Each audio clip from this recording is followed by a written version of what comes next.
नमस्ते, क्या आप जानना चाहते हैं कि अजीम प्रेमजी स्कॉलरशिप का आवेदन कैसे करें? आइए जानते हैं। कृपया ध्यान दें, स्कॉलरशिप के लिए आवेदन सिर्फ स्कॉलरशिप पोर्टल पर ही किया जा सकता है, जो यहाँ दिया हुआ है। स्कॉलरशिप आवेदन की प्रक्रिया में 3 चरण होते हैं।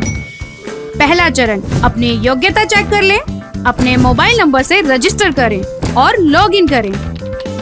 दूसरा चरण, सभी जरूरी ओरिजिनल दस्तावेज अपलोड करें। कुल 6 दस्तावेज चाहिए।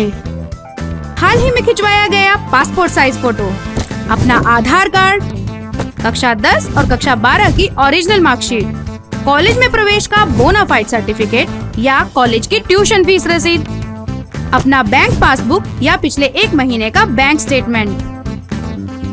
सभी ओरिजिनल डॉक्यूमेंट्स साफ, रंगीन स्कैन कॉपीज के रूप में हो, स्क्रीनशॉट ना हो, एडिटिंग क्रॉपिंग ना हो और फोटोकॉपी ना हो। तीसरा चरण, सभी जानकारी ध्यान से जांचें, वेरीफाई करें और आवेदन सबमिट करें। आइए प्रत्येक चरण को विस्तार से देखते हैं। पहला चरण, सबसे पहले अजीम प्रेमजी स्कॉलरशिप की वेबसाइट खोलें, न्यू एप्लीकेशंस और उसके बाद न्यू रजिस्ट्रेशन पर क्लिक करें। इस तरह आवेदन पोर्टल आपके सामने दिखाई देगा। सबसे पहले आपको यह पुष्टि करनी होगी कि आप स्कॉलरशिप के लिए पात्र हैं या नहीं। अब चेक एलिजिबिलिटी बटन हरे रंग का हो गया है। इसका मतलब है कि आप अजीम प्रेमजी स्कॉलरशिप के लिए पात्र हैं। अब ओके पर क्लिक करें। अब रजिस्ट्रेशन करने के लिए अपना मोबाइल नंबर दर्ज करें। आपको SMS के माध्यम से OTP प्राप्त होगा। प्राप्त OTP दर्ज करें। यदि आपने गलत मोबाइल नंबर दर्ज कर दिया है तो आप यहाँ अपना मोबाइल नंबर एडिट कर सकते हैं और दोबारा OTP प्राप्त कर सकते हैं। इसके बाद ओके पर क्लिक करें। रजिस्ट्रेशन प्रक्रिया को आगे बढ़ाने के लिए कक्षा 10 की मार्कशीट के अनुसार अपना पूरा नाम दर्ज करें। नाम को ध्यान पूर्वक और सही तरीके से दर्ज करें। जिस भाषा में आप हमसे संदेश प्राप्त करना चाहते हैं उस भाषा का चयन करें। आप अंग्रेजी, कन्नड़, हिंदी में से किसी एक भाषा का चयन कर सकते हैं। अपना आधार नंबर दर्ज करें। सही आधार नंबर सुनिश्चित करने के लिए आपको इसे 2 बार दर्ज करना होगा। इसके बाद सबसे पहले उस राज्य का चयन करें और फिर उस जिले का चयन करें जहां से आपने कक्षा 12वीं की पढ़ाई की है। अब आपको एक पासवर्ड बनाना होगा। पासवर्ड में कम से कम एक कैपिटल लेटर, एक स्मॉल लेटर और एक नंबर होना चाहिए और यह पासवर्ड कम से कम 8 अक्षर का होना चाहिए। इसके बाद वही पासवर्ड दोबारा दर्ज करें। आपने जो पासवर्ड बनाया है उसे देखने के लिए यहाँ दिए गए छोटे आई बटन का उपयोग कर सकते हैं। आवेदन के लिए आप अपनी जानकारी साझा कर रहे हैं, इसकी सहमति के लिए दिए गए बॉक्स पर क्लिक करें। इसके बाद कंफर्म पर क्लिक करें। आपका यूजर नेम आपके मोबाइल नंबर पर SMS के माध्यम से प्राप्त होगा। यह यूजर नेम आपके फेसबुक या इंस्टाग्राम अकाउंट पर दिए गए यूजर नेम की तरह ही होता है।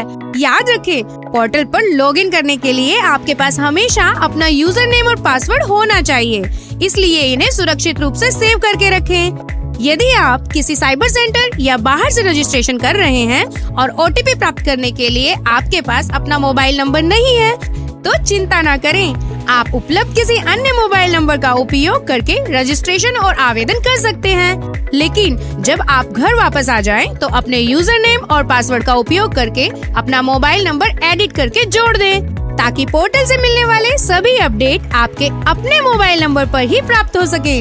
अब से पोर्टल पर लॉगिन करने के लिए आपको इसी यूजर नेम और पासवर्ड का उपयोग करना होगा। आवेदन की प्रक्रिया शुरू करने के लिए प्रोसीड पर क्लिक करें। यहाँ आपको अपनी बुनियादी जानकारी दर्ज करनी होगी। स्क्रीन के ऊपर दाईं ओर आप पोर्टल की भाषा बदल सकते हैं। आपका पूरा नाम पहले से दर्ज होगा। अब अपनी जन्म तिथि दर्ज करें और जेंडर में फीमेल चुनें। यदि आपके पास ईमेल ID है तो उसे दर्ज करें। अपने पिता, माता या अभिभावक का नाम दर्ज करें।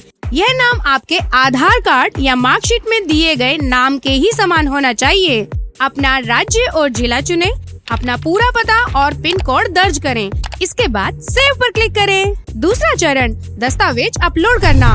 दस्तावेज अपलोड करने के लिए क्रिएट न्यू एप्लीकेशन पर क्लिक करें।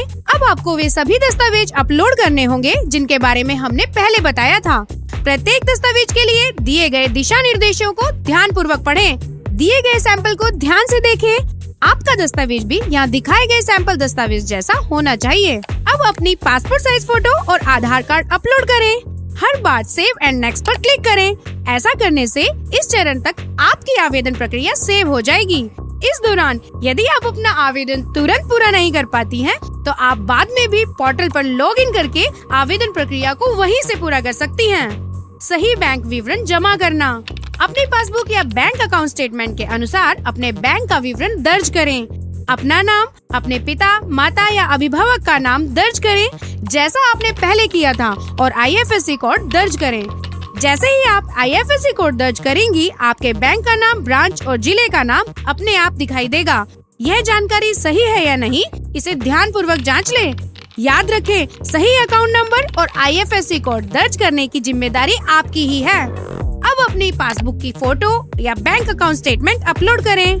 यदि आपको यहाँ सक्सेसफुल मैसेज दिखाई देता है, तो इसका मतलब है कि आपके द्वारा दिया गया बैंक विवरण सही है। अगर भरे हुए विवरण में कोई समस्या है, तो आपको इस तरह का एरर मैसेज दिखाई देगा। अगर ऐसा होता है, तो आपको अपने बैंक जाकर यह चेक करना होगा कि बैंक अकाउंट आपके नाम पर है, बैंक अकाउंट एक्टिव है, आपका अकाउंट नंबर और IFSC कोड सही है। यह विवरण सिर्फ आपका बैंक ही कंफर्म कर सकता है। ऐसे में सबसे ठीक यह रहेगा कि आप अपने बैंक से प्राप्त पिछले 1 महीने का अकाउंट स्टेटमेंट अपलोड करें। इससे यह सुनिश्चित होगा कि आपके बैंक खाते की सभी जानकारी अपडेटेड है और आपका अकाउंट एक्टिव है। मार्कशीट अपलोड करना। अपनी कक्षा 10 की मार्कशीट के अनुसार पास होने का वर्ष, राज्य, जिला, स्कूल का नाम और शिक्षा का माध्यम दर्ज करें। यदि आपके स्कूल का नाम सूची में नहीं है, तो अपने स्कूल का UDICE कोड दर्ज करें। कक्षा 10 की मार्कशीट अपलोड करें। कक्षा 12वीं की मार्कशीट के लिए भी यही प्रक्रिया दोहराएं। आपकी कक्षा 10 और कक्षा 12 की मार्कशीट यहाँ दिखाए गए सैंपल दस्तावेज जैसी होनी चाहिए। अपने राज्य की सैंपल मार्कशीट देखने के लिए आप अपने राज्य का चयन कर सकती हैं। एडमिशन प्रूफ अपलोड करना। जिस राज्य में आप पढ़ाई कर रही हैं, उस राज्य का नाम, जिला, कॉलेज का नाम, कोर्स का नाम, कोर्स की अवधि, कोर्स शुरू होने की तारीख और वर्तमान में आप किस वर्ष में पढ़ रही हैं, ये सभी जानकारी दर्ज करें। ध्यान रखें, चाहे आपकी ट्यूशन फीस रसीद हो या बोनाफाइड सर्टिफिकेट हो, उस दस्तावेज में यहाँ दर्ज की गई सभी संबंधित जानकारी होनी चाहिए। दस्तावेज स्पष्ट और रंगीन होना चाहिए, कोई भी एडिटिंग नहीं होनी चाहिए और संबंधित अधिकारी की सील एवं हस्ताक्षर होने चाहिए। अपना आवेदन जमा करना।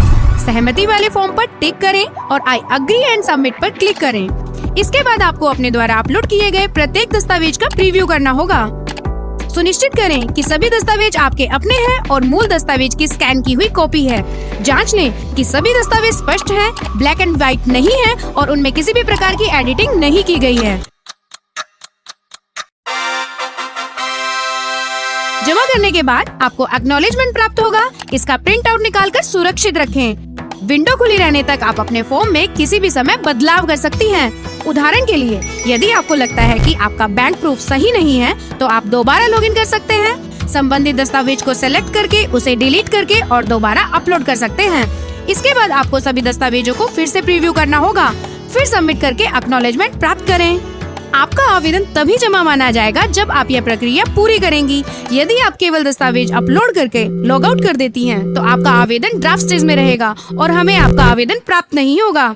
एक बार आवेदन की अंतिम तिथि समाप्त हो जाने के बाद आप अपने आवेदन में कोई बदलाव नहीं कर सकती हैं। क्या आपने अपना आवेदन सफलतापूर्वक जमा कर दिया है?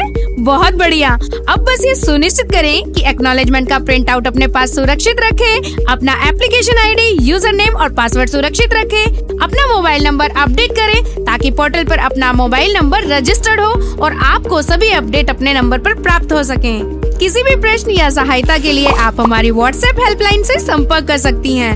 इसके लिए आप पोर्टल पर दिए गए व्हाट्सएप आइकन पर क्लिक कर सकती हैं या अपने मोबाइल फोन से इस नंबर पर मैसेज कर सकती हैं।